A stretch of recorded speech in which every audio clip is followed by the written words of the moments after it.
Hi, welcome back. So today we'll actually be answering a few of the questions that we have received from you after the session on sustainable menstruation. We have selected 7 questions actually, which we'll be answering in due course. But before that, let me really thank all of you who have sent in good messages and your wishes and your suggestions and questions after our webinar series, especially the one after sustainable menstruation. Some of you have written to us saying you've started using menstrual cup or are thinking of making the switch to sustainable menstrual products, and you have no clue how happy it makes us to hear that. Thank you so much for the trust and for being on this journey to sustainability with us. And that said, I think I'll start answering the questions. So the first question is from Sri Lakshmi, and the question is, how do we convince parents regarding the usage of menstrual cup? Hi Sri Lakshmi. So this question I also grappled with in my life, and it is not easy for us, especially in India, in a custom or in a setup where it is not normal to talk about period, not in a family setup. Most of our parents do not address it with us, right? So instead of plunging into the topic or diving deep into the topic of menstrual cup first, maybe start with normal conversations about period. Ask your mom how her last period cycle was, or tell her how yours was. Ask her how her first experience of period was, and maybe she had a different one to us. Maybe she had to use a cloth pad instead of a napkin that we had to use. So have these regular conversations. Share funny anecdotes about period, share stories about menstruation and the alternative sources that are available. Have a conversation about how things have changed drastically from the time your mom got her first period, from the time to the time you got your first period to now. A lot of things have changed. So have these normal conversations and maybe suggest the usage of menstrual cup. Maybe order one, and maybe order two, one for your mom, one for you, or one for your sister, and go on this journey together. Make them feel involved in this journey. But however, it is not mandatory for them to feel involved, because it is at the end of the day your body and your rights and your menstruation to deal with. You just need to have that conviction first, convince yourself, and then there is no easy way to do it. However, with all these stories and with time, yeah, you will have them on board. You should have them on board. And if it is really too difficult, we can share a conversation about other measures that we can take. And yeah, so that is for a later date. So the next question is from Dia, and it is, what are the different price ranges and of cups, and what are the good quality cups? How do we find the best quality cups? So Dia, there are many options that are available in India for us regarding menstrual cups. Many companies, many brands, and all of them are safe. Just look for the whether they are all certified by the medical board. They all use medical grade silicone, which is perfectly fine for usage inside our vagina. And the price range, it starts from about 800 to, you can find 4,800 to 2,000 rupees, but you can always get a decent menstrual cup for around an average of 1,000 INR. And I do not endorse any brand or product, because we work in this field and it would be unfair of us to do that. However, from my personal experience, we have been using Nari Ari menstrual cup brand when we give it out on workshops or on sessions, because I found it was more easier for first time users to use it, and that is why I prefer Nari Ari, and it is also very accessible for us. So we have been using that brand for our people, but there are many brands that are available, Diva, and so many brands that are available. Just look for whether they are certified medically, and then you can look for the sizes, and you can look for whether it's hard, whether it's soft. All that depends on your comfort, so you can check that out and then buy the cup. And if you do have more questions regarding the kind of size or the kind of material, the kind of the softness or the hardness and all of it, you can always contact us personally on our page, and we'll be happy to guide you through this. Yes, and the next question, it is an anonymous question. It is also a repeated question. So this is, what are the risks of using menstrual cups? So menstrual cups, like any other product, I cannot say they do not come without risks. So okay, there haven't been many cases of risk involved with using a menstrual cup. It is in how we deal with it rather than in the product. For example, the case of infections. Infections can happen only from the dirt that is on your hand when you put the cup in rather than from the cup. If you really clean your cup and you really clean your hands and they are clean and without bacteria, then you have nothing to worry about, no infections to worry about. And another thing that can happen is in the any tear or any small scratches that can happen inside. For example, if you're having long nails and you do not know how to use a menstrual cup, the first time could be difficult. You might have a hard time finding the perfect fit, the way it fits, the fold. So it will be better to clip your nails and keep them clean when you use menstrual cup for the first few times until you're comfortable. So it's just these life tips that we need to be concerned about. And there haven't been instances of other infections from menstrual cups. Basically, a lot more have been reported from tampons actually, and even pads, the chemicals that they use. Let's not get into that conversation. However, menstrual cups are extremely safe to use. Once you use them the right way, sterilize them properly, sterilize your hands and clean the menstrual cup properly with a soap or a cleaning agent that does not smell too much, so that you do not throw away the pH balance of your vagina. So just be careful about that, and if you use it the right way, there is nothing to be scared of. Yes, so moving on to the next question. How do you suggest sustainable menstrual practices to friends, colleagues or family? So yeah, this again is, I think it starts with normalizing period. Do not, or normalizing sustainable menstrual products. Do not make a big deal out of it. Do not be like this is the greatest invention of your lifetime. Just normalize it. See, like how you would try on a new dress or how you would suggest a new restaurant. Just suggest the uses of it and suggest that you have heard this here and these are the benefits of it. Why don't you give it a try? Just bring it up in a normal conversation. You can also, something that we have tried with our clients or with our beneficiaries are, we ask them to go on a buddy system. Have a couple of friends, have your mother or have your sister, have somebody to go through this journey with you. Buy 2 or 3 of these cups, have a close-knit circle and be like, this menstrual cycle, let's all go sustainable, let's try it out. And then it becomes something that's fun to do.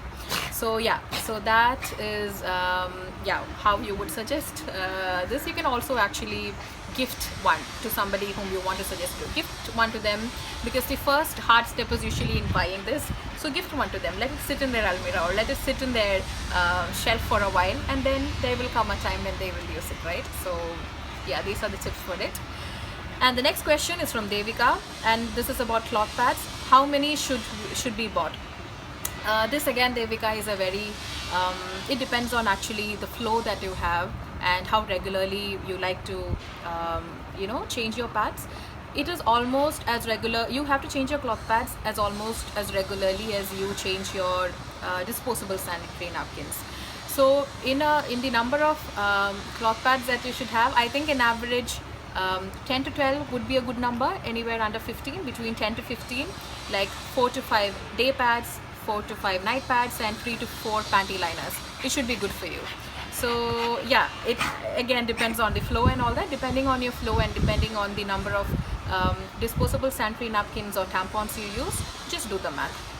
Just make sure that you have a mix of day pads and night pads and panty liners, and you'll be golden to go.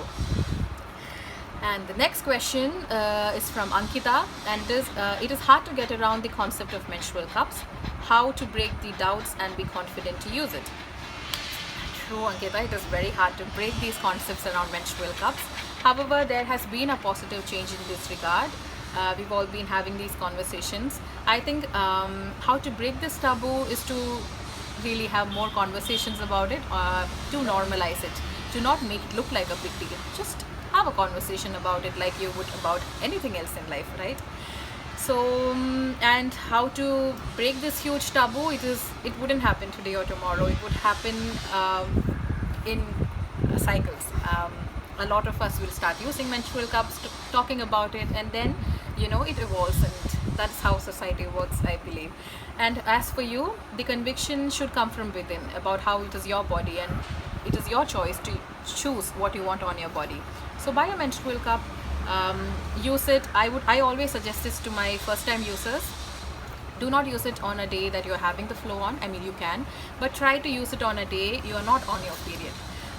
Just use a little lubricant, or just insert it and have it there, and go about your daily routine. Go to your office, go to your work, go to college or school, and then come back, and you will know how comfortable it is then. And then, since there is no blood for you to deal with, it might be more easier for you to accept, or more easier for you to deal with. And once you realized how comfortable it is and you're on your period, you wouldn't be squirmish about using it.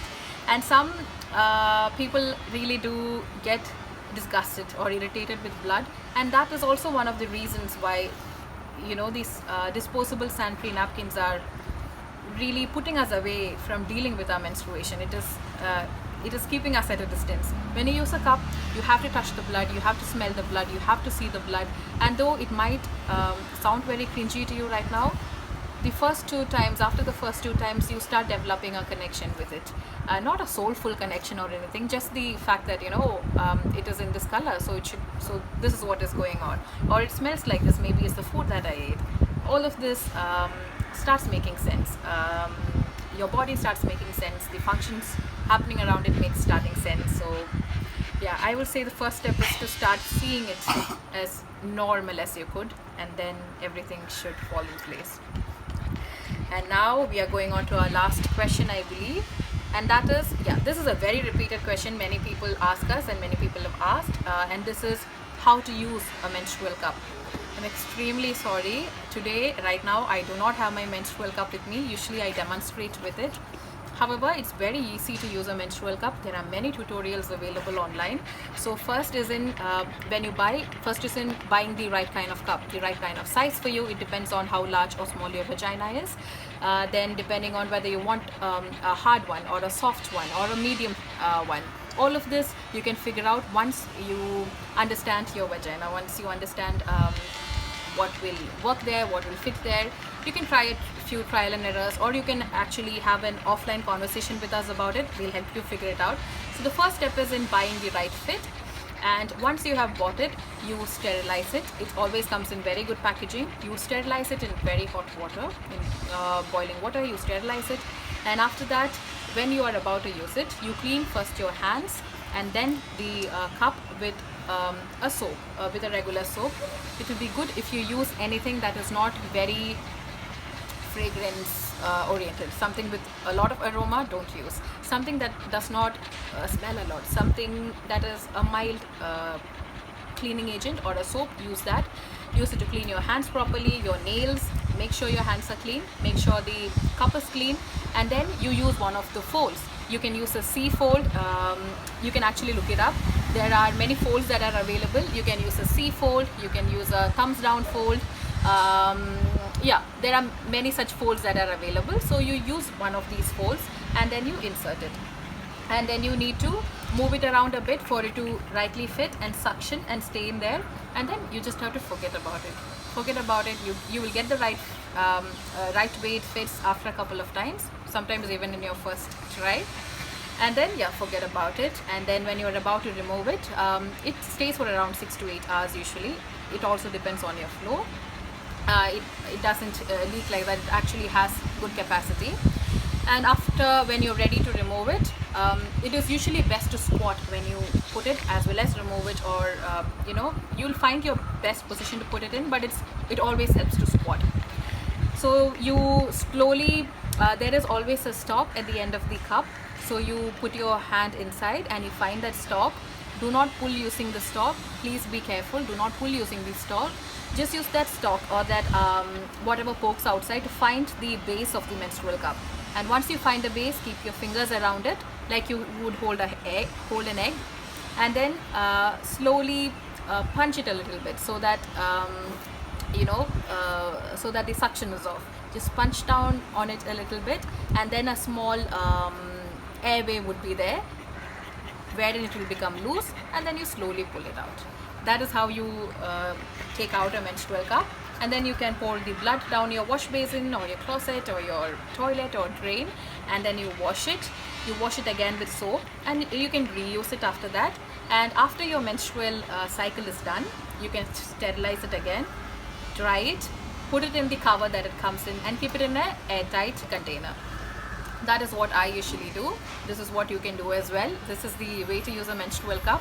I do have videos about this, so we can take this offline. You can message us and I would be happy to share this video with you. Yes, so I think we have run through the 7 questions that we selected for today. Thank you for staying with us. For more questions, do not hesitate to contact us, and thank you.